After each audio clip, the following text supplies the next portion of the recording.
Pod. Pod.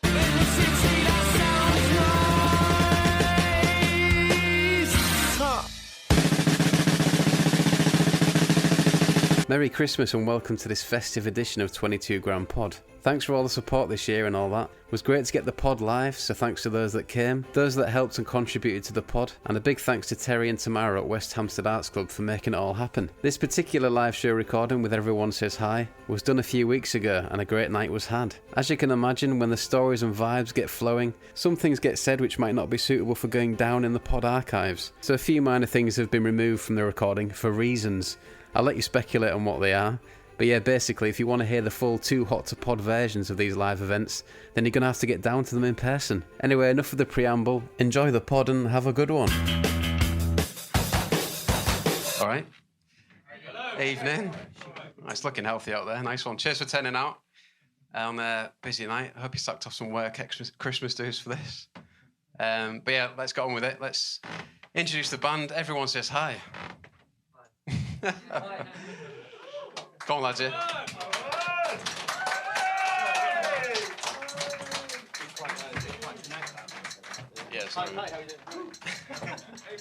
Hello. Also got Glenn fresh from supporting Travis this evening at Shepherd's Bush Empire, so no biggie. Fancy, very fancy. I brought some Cadbury's Heroes to break the ice, so we can literally pass them around. Is that okay? Go for it, mate. Yeah. Great for podcast audio, but.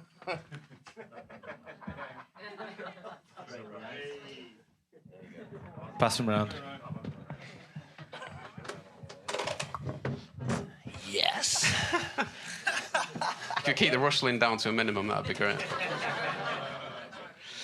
Right, first things first. Who had the Strokes first, or you lot? Me. Who heard the Strokes? Me. Who was into him first? No? Me. I thought you said who had the stroke first. I was like, me, clearly. Who heard the Strokes first? Yeah. Oh, I don't know. I mean, I joined eBay in 2001 just to buy the Modern Age EP. So my first ever purchase on eBay was that, and that was pretty early, wasn't it? Yeah, fair. You can take that crown if you want. But following on for our chat, you were saying that you and Pete were in rival bands at one point in Leeds, is that right? Yeah. We were. Pete was signed though. Yeah, we were better. You had the upper hand at one point. Always, mate. This is back in the night, like back about 1990. When is it? 7? Yeah. What? When I was about 11. When he was 15. He got signed when he was 15 to Polydor. Polydor. Island was after. Got dropped by Polydor and Island as well, by the way. Not long after. Great. But then if you're in Leeds and someone's got signed, it's just a total nightmare. If all your life is just geared towards getting signed and being in a band, and then someone who's 15 gets signed, you just like... Yeah, you must have been fuming. I was just... Still am. It's fine. It's fine. It worked out all right. It's fine. You're off now. Look at you now. Oh. Didn't know sweets left. Because I was watching an interview with Ryan Jarman where he was like hammering the Leeds scene in like the early 2000s, saying it was rubbish. Would you go along with that or not? When about like to early 2000s? Well, it was an interview from 2006, and he was like, he hated the fact the Cribs were associated with Leeds because it was rubbish in the early 2000s. I think that says more about Ryan. Who was it, Ryan or Gary? Ryan. Yeah. Does everyone know Ryan from the Cribs? I mean, it really sounds. Yeah, that's his thing, isn't it? What's late and stuff? Yeah. What was the tour story? What did he come on tour? What did he take with him? Oh yeah, I told these guys that we luggage? we used to tour quite a lot with the Cribs, and everyone has like a bag, suitcase. Everyone's like kind of obsessed with the suitcase. Everything, it's got to be the right one. And he would just have a plastic bag from the shops, and everything. That was it. And he would just tour with a plastic bag. It's good. I mean, how can you select Leeds? That's what most people in Leeds walk around with, don't they? Yeah.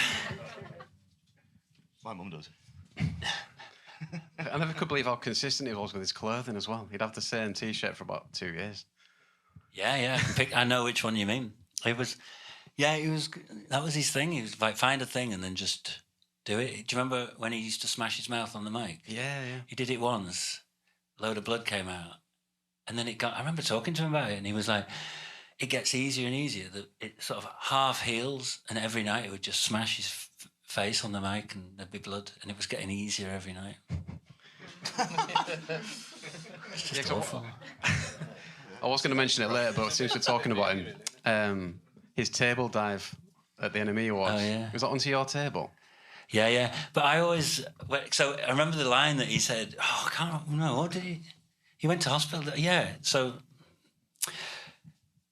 Okay, when was it? So he dived on our table to get an award that Franz Ferdinand had won, but they weren't there. So he went up to go and get it or something.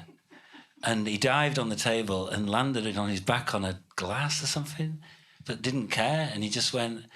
He went on... I think he went and got this award. I remember him saying, "We got one!" And then he was in the pub after talking, and Simon from the Kaiser Chiefs was just watching this sort of blood coming out of his shirt. And he was like, "You got to go to hospital." I think he sort of half went and then came back.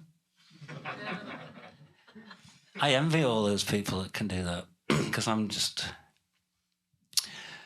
too sensible. Not one for the session.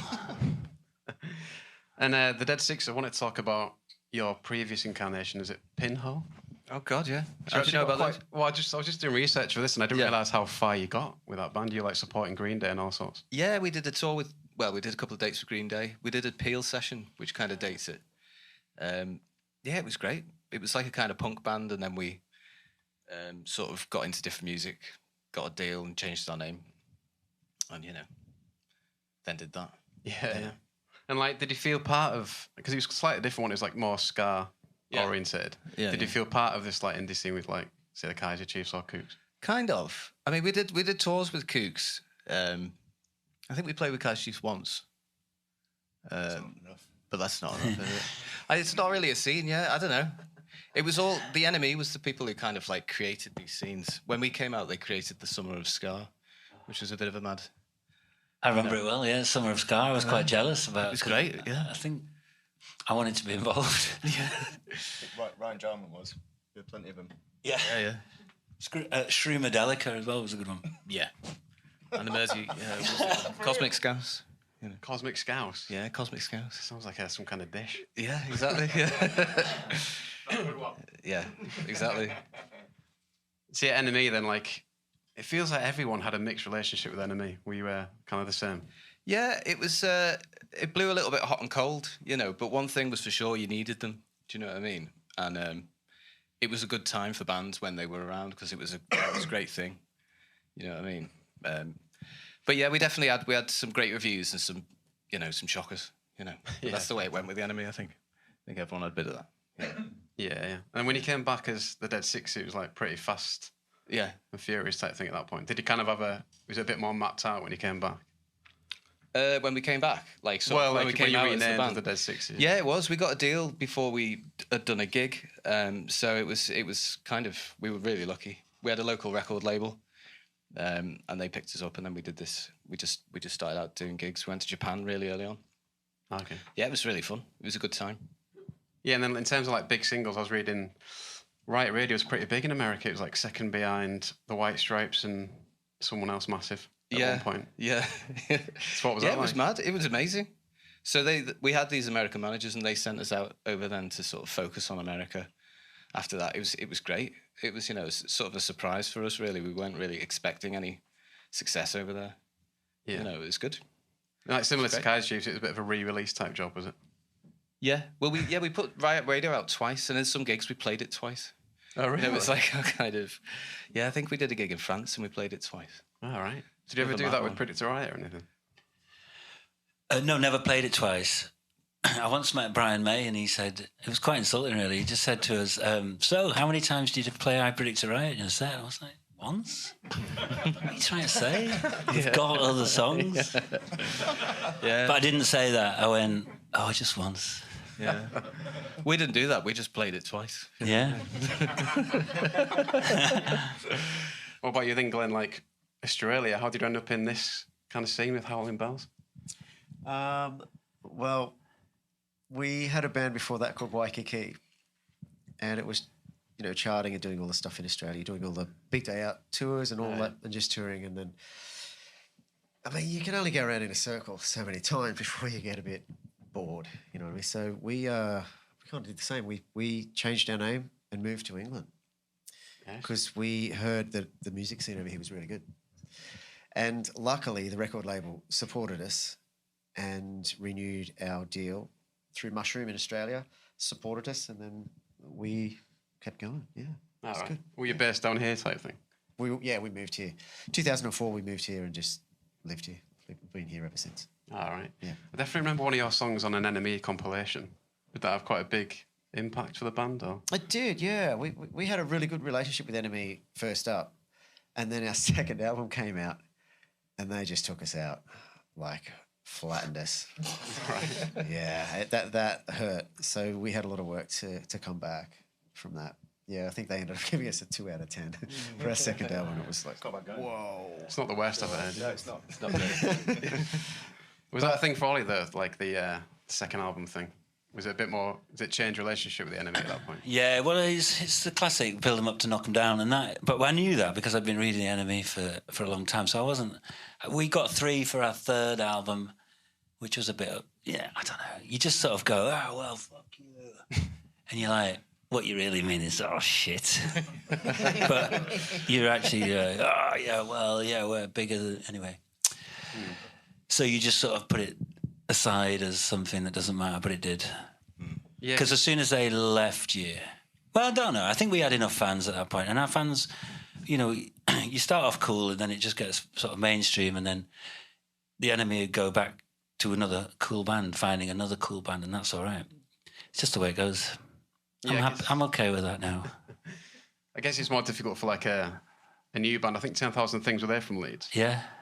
Like a theme on the podcast or story that's come out is that they got 1 out of 10 for the first album and it literally killed them off. Yeah, yeah. I remember it, yeah.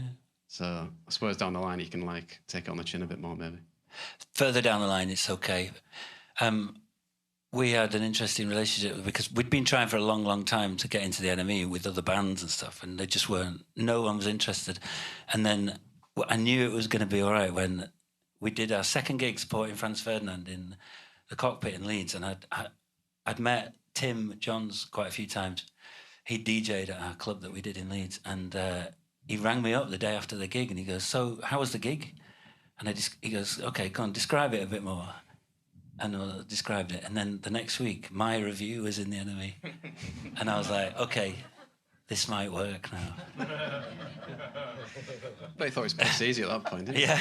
I was just like, oh, yeah. I mean, it was like, honestly, when you're 20, I was probably 25 then, and you'd been trying for the previous 5 years to try and get in the enemy, to just get a moment. Because the enemy absolutely loved us right at the beginning. We were on the cover like 5 times or 6 times or something.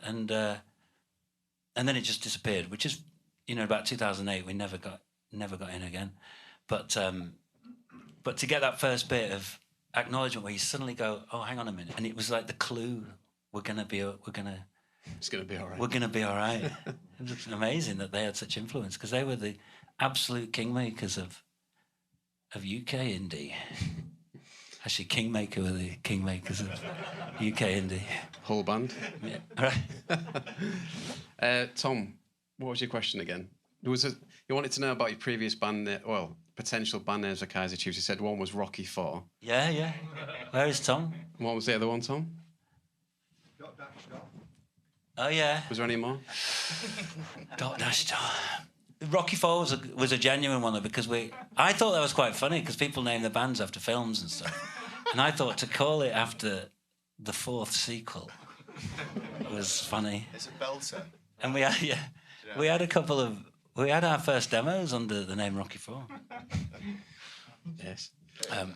But I can't remember the other names. Who decided on Kaiser Chiefs, out of interest? Okay, well, there is a guy called James Dewar who is the publisher, and he was our publisher right from the beginning. And he kept ringing me up saying, "This is a great name, Kaiser Chiefs." And I was like, "Okay." Well, he just had that idea from somewhere. Somebody had told him that this is a great name. Right. Okay, so there was a football team called Kaiser Chiefs, and and he just kept saying that this is a good name, and I was like, "Okay, I'll tell it to the rest of the band." But we'd had so many band names at this point that I said Kaiser Chiefs, and nobody said no, and then we were like, "Okay, well, if no one says no, then that's it." So, That's it. That's how it happened. Yeah. so the Lucas Radeby thing was a bit of a myth. No, that was like after. I mean, I didn't know because I didn't know that Lucas Radeby played for. Simon Ricks, he knew, Oh, okay, right. but I didn't know. Fair play. And then moving on to the K bands, as Conor McNicholas crowned them. Right, Yeah. Pete? All right, mate. What was your build-up into being in the Kooks? Was it 2008? 2005, actually. Oh, right, okay. But it was very in and out, wasn't particularly consistent. So I was in a band, weirdly, before I got the call for Kooks, I'd almost hung up the spandex. And I was only 23, 24, and I was like, I'm out of this. I'm tired. I've had enough, you know. What was your plan at 23? I don't think I had one, really. I think I was a bouncer for a bit at the Light Bar in Shoreditch. Yeah, it didn't go well. I let everyone in for free. I was supposed to be on the door, like, Claire, and I was like, there were people I was like, coming in. I went, yeah, of course you are. I'm going to fucking stop you. You've seen the size of you. Indie bouncers. Yeah. Were you That's in like a the... TV show. No, I wasn't. I'm a bouncer now. But you can come in. But yeah, so the Kooks management used to manage my old band, basically. You know, the ones that got the deal in Leeds. Was it Cube? Oh yeah. Cube and Kid Symphony. Do you remember those? Yeah, yeah. You got 2 deals. Yeah. And dropped twice, may I add.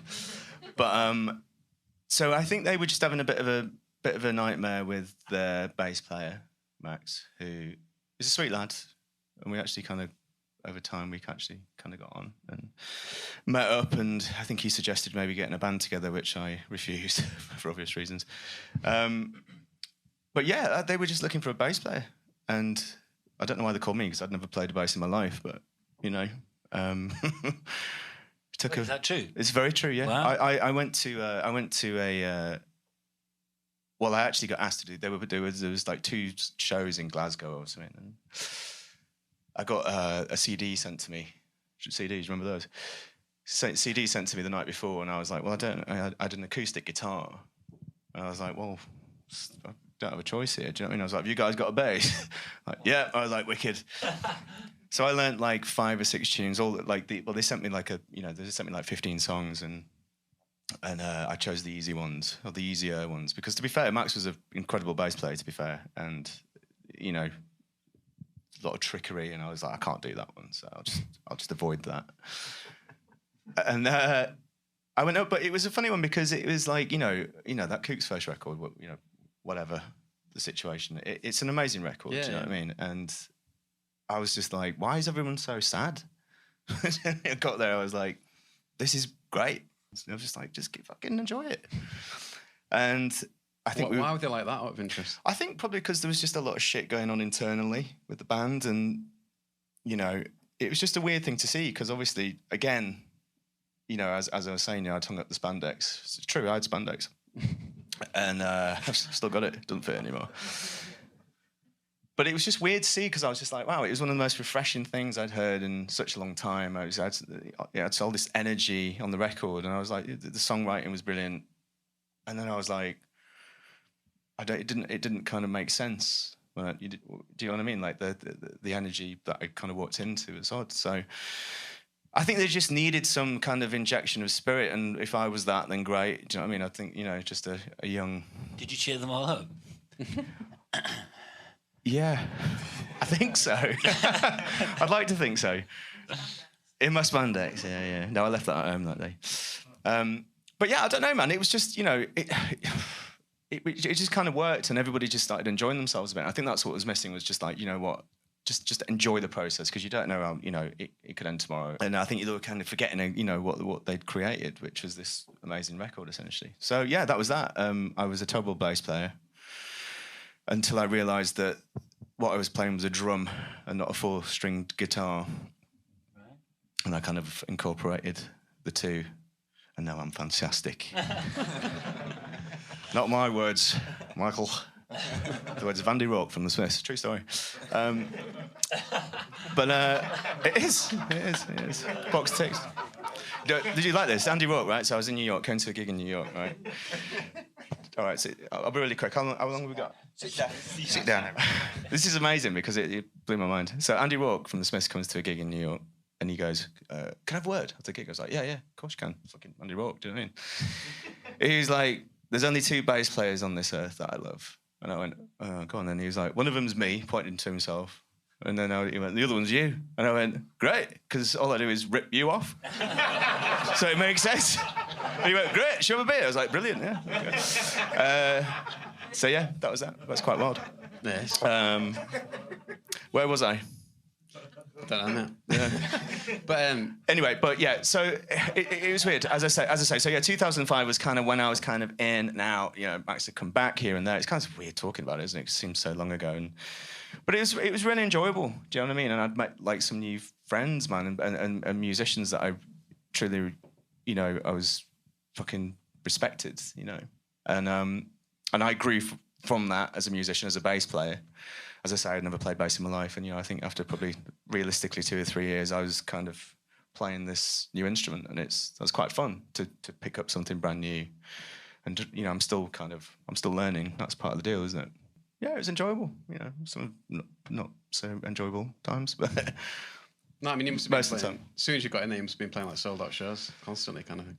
What's that? As soon as you got in the band, it must have been like a sold out show. No, it wasn't. Type thing, was it not? No, not at all. No, we were playing shows. It was a Levi's One to Watch tour, I think, and supporting editors and someone else, and it's like 8 people in the room. Oh, right. And then, weird, over like the space of 6 months, it was like 20,000 people at Leeds and Reading. So had their album come out? It hadn't been released. Oh shit! I didn't know that. Right? Okay. So I kind of feel that, you know, it's me that really took it to that next I level. think- Despite the fantastic songwriting and everything else, I think it was my spandex and, you know, cheeky, chappy kind of character. And my low swung bass that I was playing like a guitar. Right. I never forget how people do I'm that not with serious. guitars. Pete doesn't remember that I joined the Kooks Well, for about a week. well, this is the right. this is the funny Yeah. thing, because you were like, you went, "Do you not remember me coming to rehearsal?" And I was like, "No." And he was like, "You had curtains." I was like, "Mate, I've never fucking." You did? Well, your wife said... Oh, no, you didn't. Well, we had this conversation. No, I know. We've worked it out now. I did join them for a very short time on keys. But I'd left for 6 months. Yeah, I didn't realise that. There you go. You see, so There it was was a another guy- geezer there that was a apparently guy looked like me. with No brown hair that spandex. looked just- So I was like, I was there. Do you remember? And you couldn't remember. I was like, mate, there might have been some, you know, late nights, but I was like, I know. remember that. And I felt terrible. A geezer I playing felt with the really band for terrible. 2 weeks. You know what I mean? I was like, and I'd remember that. I know, and I'm sorry. And I was, but mate, I was like, I've lost 2 weeks. Like, was it like Napoleon? Didn't he like go missing for 2 weeks to come back with a? Yeah.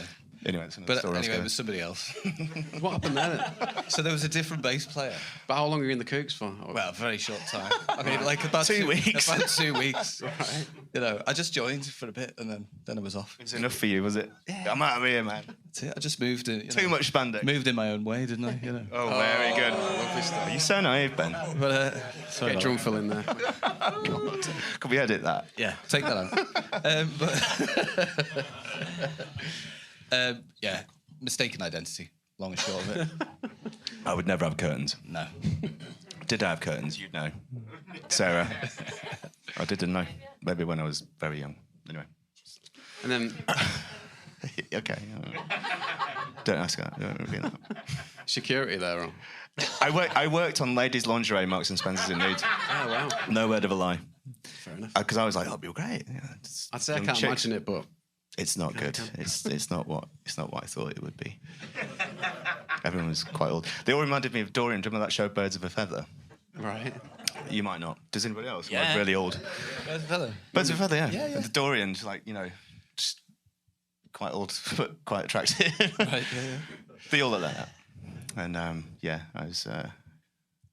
Should we move on? I think it's time. You almost got to get a goal spot, yeah? That's like Really good edit point there.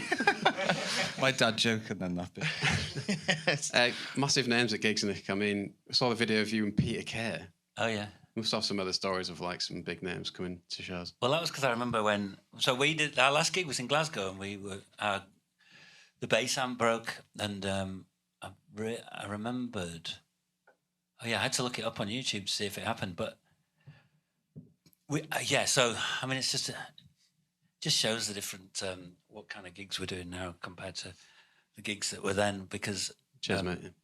I don't mean this gig. This isn't a gig. Stinker. We've just gone back to our roots. Below the That's what I'm belt. saying. Anyway, yeah, Peter Kay came. So and I'm broken. Peter Kay came on and did Fucking rough that. That was did 5 minutes, and he hadn't been on stage for 5 years. It was a good moment. Yes. And then another video you posted recently was it only a couple of years ago you got on stage with the Killers? No, When was it? yeah, it was 2017. Yeah. Okay. So what was the story with that? I was interested. The Killers were doing. Oh yeah, so they were doing this tour, and they were like every time they went to a city, they were wanting to get somebody from that sort of from that city to come on and do something with them. I don't know what other guests they had. Anyway, so I got this call saying, "Do you want to play I Predict a Riot with the Killers at Leeds Arena?" I was like, I've got this thing where I say yes to things when I know that it's quite. I don't know. It's a good sort of philosophy to have. Is like if someone offers you something, say yes, and then you'll do it. If you just say no, nothing will happen. So I did it, and it was quite nerve-wracking because I hadn't played the guitar on stage really ever, and I played. I just sang and played guitar with the Killers in front of like 10,000 people. It was amazing, and it really made me go, "Shit, this is what I like. What am I doing? What am I doing with my life? I need to get on stage." And there you are. Here I am. Dreams do come true. Yeah. All right, lads. Fucking, We love it, man. I like any stage. Honestly, I like any stage. I did a best man speech with my friend Dylan down there, and it was amazing. I just got the buzz. Got the bug and the buzz. I suppose we need to cover why you left these established bands or why they ended as well. Do you want to start from this side of the room? Well, Glenn's still going. Glenn's still going. Glenn's just played a gig Right, I at thought it was Shepherd's a Bush, different by the band. way. Sorry, I He's just apologise. I come think off that deserves a stage. round of applause. Yeah, straight from That's commitment. supporting Travis, weren't you? Yeah, he's come straight here. Right. With Howling Bells? No, with the lead singer, she does a solo. sorry, thing as right, well, okay. so yeah. That's it. So the Howling Bells still going as a band? Yeah, we're just finishing a new album. Oh, brilliant. Yeah. Okay. Yeah. Yes. When's that going to be out? Next year, late next year, I think. Yeah. Who knows? You know, so it's still we're still recording it, so it might take a while. Right. Okay. Yeah. That's it. So you're all kind of doing different projects then within the band? Yeah. Right. Yeah. Which you have to. I think the older you get, the more you slow down, I guess. And if you want to do more music, you have to go and do other stuff on the side because everyone gets busy with kids and family and all that. Yeah. Yeah, and we've got Steph in the crowd tonight, who's a drummer, and she's in about 6 bands. Wow. Is that par for the course these days? I don't know. That's a lot. I think so. Clap. Hurrah. Hooray, Steph. But yeah, Ben, Dead Sixties. What's the Yeah, we goss? did. It kind of came to a bit of a conclusion. We ran out of steam, you know, and we did the second record, and it just didn't. It wasn't really hitting. It wasn't getting picked up in the way we'd hoped, and we all just ran out of steam with it a little bit. I think we could have carried on in hindsight and done a bit more, but yeah, everyone was just done, you know. Yeah. So we killed it quite early, sort of 2009. I think we split up. Right. But yeah, no big drama or anything, you know. Yeah. Is it anniversary shows not tempting not to like put a spanner in the works with the band? Well, no, it has actually. There's been a few things discussed on that, so there might be something happening next year. We're not sure yet. Oh, cool. Yeah, to do with the anniversary, but We we'll see. didn't know about that, did we? We never mentioned that one. Sorry, That's a bit snaky. Snake behaviour. Yes. That's why these bands split up, everyone, because there's snakes like Ben. That's what they call me, yeah. Snaky B. Cheers, Ben. Yeah, but anyway, so yeah, bit of a clanger, but yeah, you know, possibly, who knows? Yeah, cool. Then Pete, why would you leave an established band like the Kooks? Don't know. Who's next? It's a tricky one, and I guess ultimately, I think it comes down to you start a band, you're young, and you're all kind of in this thing together, skipping down Oxford Street arm in arm, and then, you know, as you get older, you're meant to change. You know, you're meant to grow, and you're meant to have different ideas and visions, and want to take different roads and do different things. And I just think, it's a weird one. It was a weird ending. You know, I kind of wish it would have ended differently because obviously you're kind of in the, you live in each other's pockets for this, for a long, long time. And I think when something like that happens, and it's literally you're just together all the time. It's like a divorce. You know what I mean? So it is kind of weird to kind of adjust to those situations, but sometimes you got to do what you got to do. And people have different ideas; they want to do different things, and ultimately, you've kind of got to follow your heart. Sorry, was that a bit heavy? Bloody hell, it's only like But half eight, man. But you know what, man? It's everything happens for a reason. I do think the universe is doing its thing, and I've got to go home. I really have to. But it's I do think everything happens. He is right. No, I do. The universe is doing its thing. And I just think it's New song idea. I've come out of something, and when you think like something's like like that's the end of that, it was mostly great, but that stops, and then this happens, and I'd never dreamt in a million years that this found myself in this brilliant new band, Nick going to the gym, which is where we kind of re-established. Reconvened. We used to see each other in the gym. We used to love the gym. All right, pal. But and I'm educating. I love playing music with these guys, man. Do you know what I mean? And it's educational, and it's a beautiful thing, and it feels like one of the most enjoyable processes and that I've ever been part of, and I've been doing it for fucking 30 years. So got there in the end. For the audio listeners, Pete just blew his own brains out there. I did, yeah, but I missed, which is why I'm continuing to chat. I'm not very good at it. But I don't know if that's the answer you wanted. Why did he leave the Kooks? Well, Because the universe was doing its thing. the universe said, "Jump ship, lad." I think everything happens for a reason, and as I say, just to kind of summarise, I think as you grow, people want different things, and sometimes it's not meant to be. But I wish them the best now. I didn't at the time. But I do. But all's good. Look, come around.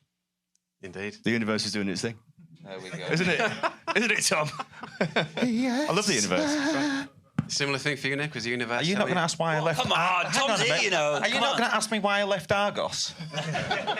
It's really rude. You've not once spoke about me being at Argos. It's like Kaiser Chiefs, the Kooks, Dead 60s, Howling Bells. What about Argos? You're still a PS4, didn't you?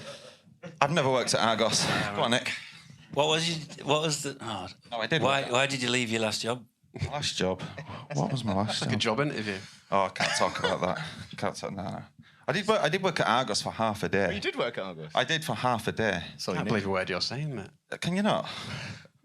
Well, that's a shame. You said you don't believe. Oh, you don't believe a word I'm saying? Well, no, it's the truth. No, because when I was like 8, I'm going to tell everyone how I worked at Argos for half a day, and that's not what they've come for. I don't know. Would you like to know intrigued. why you got? Did you get sacked after half a day? No. I had to, because I was on the dole when I was 18, and you had to go and work for your dole, and they sent me to Argos on Briggate in Leeds. And so I went down there Can I one just Monday. translate that? Right, okay. Argos on Briggate in Leeds, which is a street in Leeds. I'm very Leeds. And I went, you got sent downstairs to be at the bottom of this conveyor belt, and this fucking number had come up. And then you'd have 4 dudes there, and Argos polo shirts going, right, rock, paper, scissors. And then whoever lost had to go fucking get it and put it on the conveyor belt. And I just went to them at lunchtime. I was like, is this all you guys do? And they went, oh, yeah. I went, fuck this. I'm out of here. And then I didn't get me dole for about 2 months, but fuck 'em. Look at me now, eh? Look at me now. Fuck you, Argos and the government. Yeah. Hey, say that, government. So basically, that is the ending of me and Kaiser Chiefs as well. I took my badge off. I said, "Is this all you do?" And I went, "Well, fuck the government." I said, "Fuck the government and fuck you lot." Oh, and fuck Argos. And also, what is Argos all about? Because if you think about it, it's just a shop. All the gear's downstairs. Why didn't they just bring it up? Just bring it upstairs. Let's see it. Really touching some unexpected topics Thanks, guys. today. What is Argos the god of? Because Argos is like a Greek name. It's like a Greek god of Greek god of basements. It's one for the break, anyone? No? Okay, sorry. But you had a fill of Kaiser Chiefs. I think we covered that on that last chat. But... I mean, it's not exactly what I said, but no, it's extremely complicated. All right. And it makes my heart like beat a lot faster every time I think about it. So when you've been asking all these people about these people here, my friends, all I've been doing is going, oh no, my heart's just racing. It's being in a band is a mad thing. Like you said, it's like a divorce, and you just it's like I just wanted to, I'd had enough basically, and they hadn't. That's about it. It's dead complicated, but I did I knew, I was like, I've got to get out of this. There was other things to do. I felt like we were at the top of the hill looking down, and I like to be at the bottom of the hill looking up. Yeah. Or at least... Deep, everyone. A lot of inspirational quotes tonight. Yeah. Universe, top of hills, Argos, you've got it all. And then in terms of like working with producer, bit of a boring one, I guess, but... We'll turn it round. Go on, you give us your most boring question. We'll see where we go. Favourite producers you work with? Any spring to mind? Producers? Yeah. Well, no, the one that, and there's some good ones. Yeah, we definitely did some good ones. Stephen Stewart was our main one. He did the first 2 albums, the successful ones. And when we changed, we did an album with Mark Ronson, and I remember Stephen Stewart, I think he was very disappointed, really, not to get the call. But we just wanted to change. That's how you... that's what you do, isn't it? You just change. Especially in a band, you're always trying to think... You're always trying to sort of be different and do something cooler or just a bit more out of the box, really. I think our third album was very weird, and it was the one that got 3 out of 10 in the NME, and you just think, maybe it's just a bit too weird. Maybe only we enjoyed it, which is... Well, I think that's good. I'm going to say that. I think that's a good thing.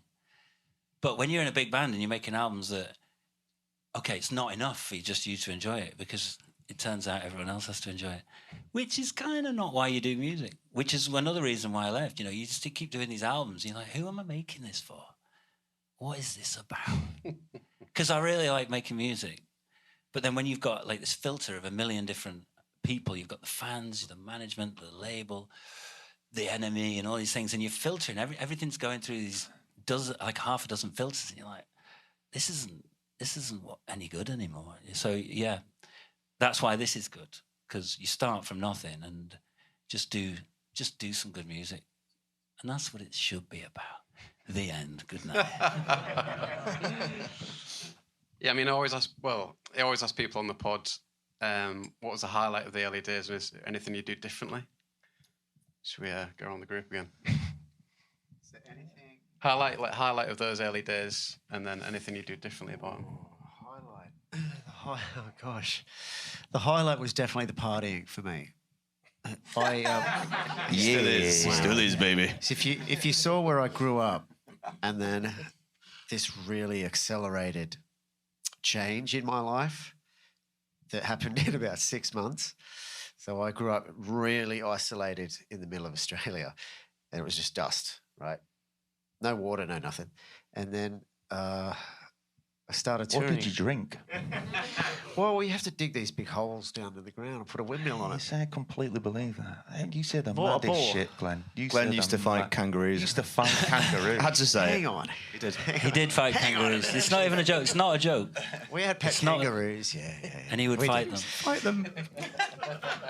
If there's anyone here that doesn't believe that, It is true. it's true. I think it's normal. You don't. Anyway. How did you get on in the fights? What's that? Did you win more than you lost against No, I Kangaroo? lost them all. Oh, right. Yeah. They're tough. But anyway, I moved to Sydney, started a band with who I'm still playing with, actually, in my other band.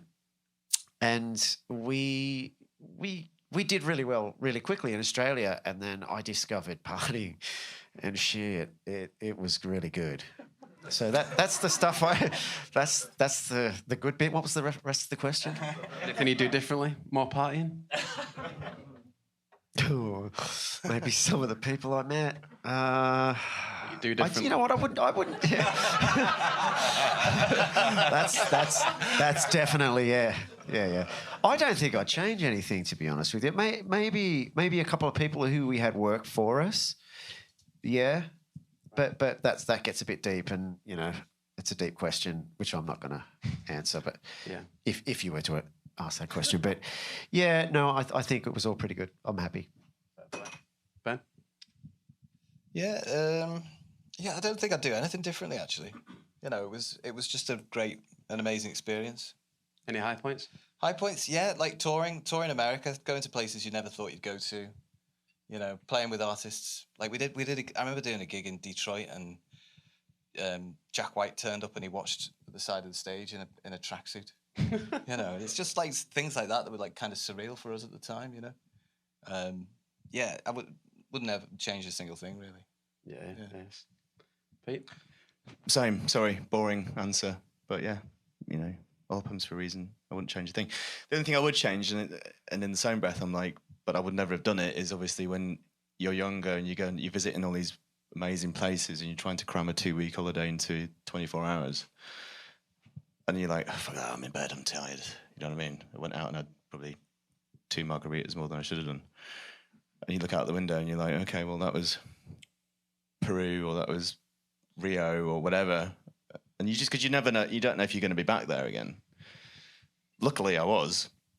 I changed it. But yeah, I wouldn't change anything, I guess, because I was young and that was fun, going out and hanging out and, you know, getting involved in the party scene in these places is probably better than climbing a mountain or, you know, at 6 a.m. or sightseeing or taking pictures of... It's boring, isn't it? Do you want a better... Well, any high points, that might be a bit more interesting. Peru? Rolling Stones. Supporting the Rolling Stones was a bit of a high point. Okay. It's my question. High. Yeah, it's high. Altitude high. Altitude, yeah. Bogota. Right. That was high too.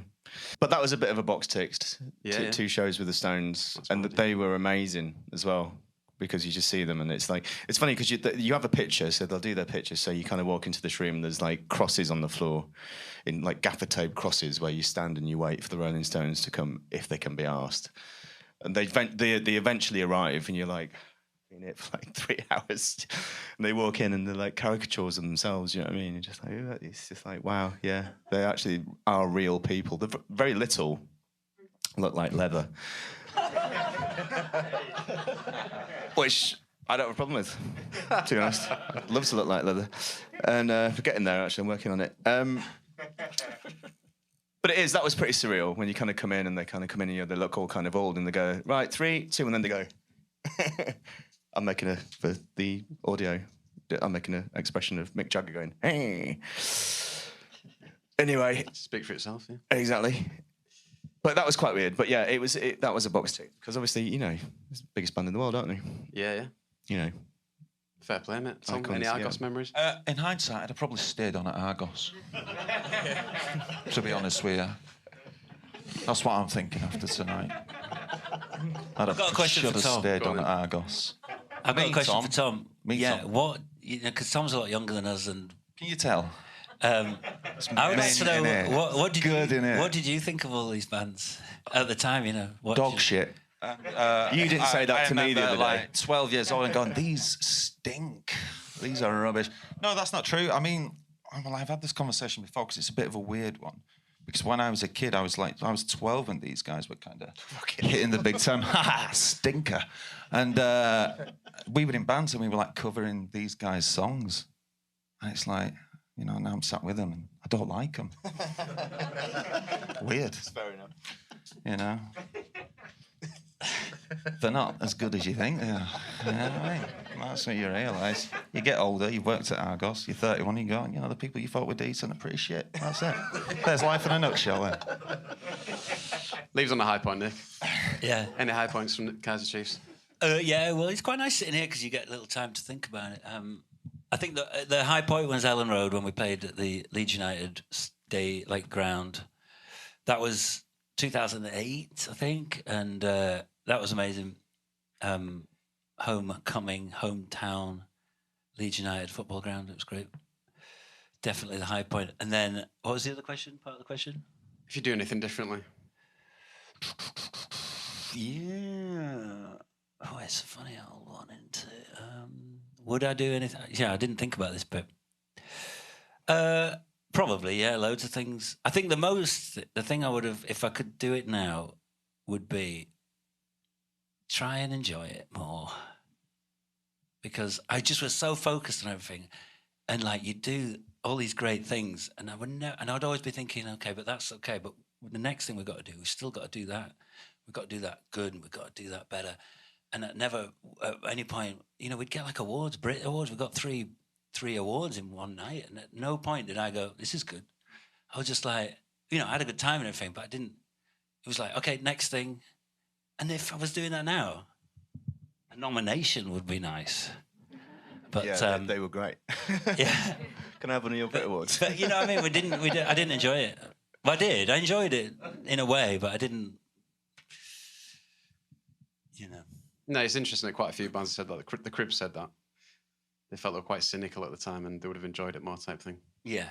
You're a bit cynical. And also you're very busy and you don't have... so now, if something good happened, to the band, it'd be great. And you'd have a few days to sort of enjoy it and you'd probably really enjoy it. And but then it was too busy and too mad and you didn't know what day it was. So you're just off somewhere else. Anyway, I'd do that. Is that the end? Yeah. I was going to say now we're all on the same side, so let's go into the break and we'll have an acoustic performance afterwards. Was that Go for it. Not really. Cheers. I was trying to do a segue, but... Thank you. Get some refreshments and we'll be back with I need a wee. An acoustic performance.